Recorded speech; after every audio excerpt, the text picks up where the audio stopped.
নিশিরাতে একলা ক্ষণে ডাকি তোমায় আপন মনে।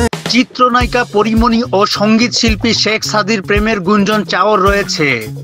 একে অন্যকে কেন্দ্র করে প্রেমের ইঙ্গিতপূর্ণ পোস্ট, পরীর অন্তরঙ্গ আলিঙ্গনের ছবিতে শেখ সাদিকে খুঁজে পাওয়া সহ নানা প্রমাণও সামাজিক মাধ্যমে হাজির করেছে ভক্ত অনুরাগীরা।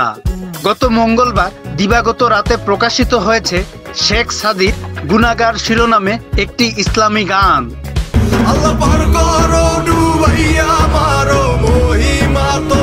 বুধবার দুপুরে গানটি শেয়ার করে পরিমণি লিখেছেন, মাশাআল্লাহ। তরুণ প্রজন্মের গায়ক শেখ সাদির ইউটিউব ও ফেসবুকে বেশ খ্যাতি ও জনপ্রিয়তা রয়েছে। তার গাওয়া অনেক গানই কোটি বেশি ভিউ হয়েছে। সে ধারাবাহিকতায় পবিত্র রমজানে এবার ইসলামী গান নিয়ে এলেন সাদি। রহিম নামটি দিল কুঠুরে, রহিম নামটি দিল কুঠু। গুনাহগার শিরোনামের গানটির গীতিকার ও সুরকার মুস্তফা সুমন, সঙ্গীতে ছিলেন শোভন রয়, পরিচালনা করেছেন নাসিমুল মুরসালিন। পাপের বোঝা ভীষণ ভারী। পরি ও সাদি দুজনের প্রেম নিয়ে খোলাসা করেননি, তবে রাত বিরাতে গাড়ি নিয়ে ঘোরাঘুরি সহ নিয়মিত সোশ্যাল মিডিয়াতে তাদের সবর থাকতে দেখা যায়।